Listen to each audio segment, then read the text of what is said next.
If you deal with shoulder, neck pain, or tightness in the pec area, or even tightness in the mid spine, keep watching. I'm going to share with you my favorite fascia release that I do pretty much on a weekly basis. I call these crescent moons.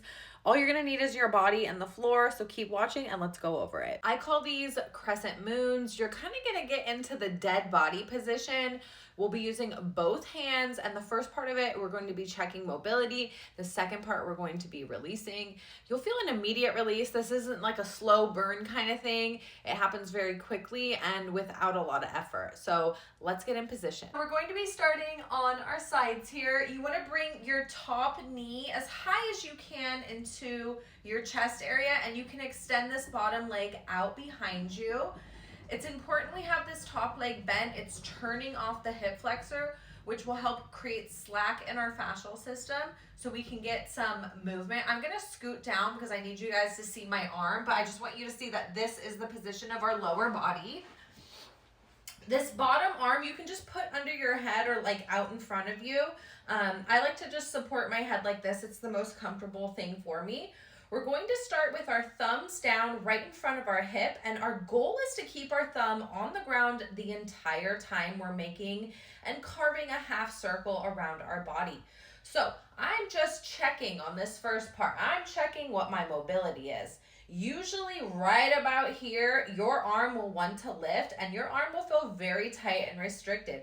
We're going to continue this rotation, and notice that my hand is rotating towards the ceiling. So now my palm is in front of me, and as I rotate, my palm begins to face the ceiling. This is probably a really hard position for a lot of us to get into, especially if you're on tech all day or you just deal with postural issues. The goal here is to actually get my back completely flat on the ground eventually. So this first part, we're just checking, when does my thumb want to start lifting? For me, it's right about here, right in front of like the top of my head / my face. So now that I know where I'm restricted, we're going to begin releasing. Now the release part can be two things. One, it can just be straight up mobility, but today we're actually going to pinch our pectoral muscle. Our pec minor is this upper little area. It connects to ribs 3 through 5, and it's actually part of our front arm fascial web. So I am going to quite literally, and I hope you guys can see this, I'll try to zoom in if you can't, pinch this pec muscle and do not let go of your pinch. I'll lay my head down. I'm gonna get a really, really solid grip of this pectoral muscle. We all have muscle. Even if you're not muscular, this muscle exists. And we're going to begin to trace our circle again. This already creates a lot of slack in the system. I'm actually going to push all my skin towards my actual shoulder joint where the clavicle and the bicep bone meet to create some slack there. And once my hand starts to lift, I now will start to get super weird with it. Hopefully you can hear that cracks and pops are coming out of my arm now, and that's what we're looking for. We want to move the shoulder joint, the elbow joint, the wrist and fingers. Do not make a fist in this position. Your fascia is full body, so we need to move these fingers. It will relieve a ton of tension. So continue your circle as you mobilize. Feel free to move your neck, your jaw, and your face around, really reaching back, keeping the pinch, and increasing your mobility. I'm going to go ahead and check again. Now my hand doesn't want to lift. It literally is that quick. Like it works this quickly. Now, if you still feel tight through this rotation here, you may be caught up in your lateral floating rib cage here. A lot of people are really tight in the flank of the body here, especially if we're sitting all day or if you're in like a sport that has a repetitive motion. A lot of you may not have body awareness. You may not know what I mean by these words. So I encourage you to use your hands and touch your own body. Get used to what your tissue feels like. Is it soft? Is it hard? Is it squishy? Does it tickle? Does it hurt?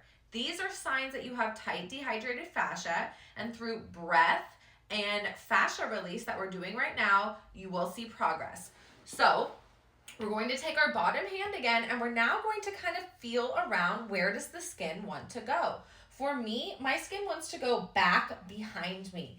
I have a lot of slack this way. The skin really easily goes towards my midline. But when I push the skin up towards my armpit or back towards my spine this way, it's really restrictive. So I'm going to guide the skin with my hand towards my armpit and back, and I'm going to continue my mobility here. Again, I really enjoy and feel relief from releasing through my neck and face. It's not necessary, but I do encourage you to try it. Make sure you take a few breaths here. The breath is really going to be the key component here of what relaxes your fascia. But as you see, I have a ton of mobility now. I'm not getting my arm pinned up by my face. Do both sides. Do this as often as possible. Cracks and pops are welcomed and encouraged. This is what we're looking for. You are hearing that tension quite literally dissipate in the arm, in the chest, in the pec, and in the rib cage. Leave a comment below if you have any questions. Again, I call these crescent moons. I don't know the official name. This is one of my favorite things to do. I have chronically tight shoulders. I was a competitive swimmer. I'm in a combat sport. I sleep on my stomach. So I really rely on this one a lot. It is a huge relief and it doesn't take a lot of time to see progress.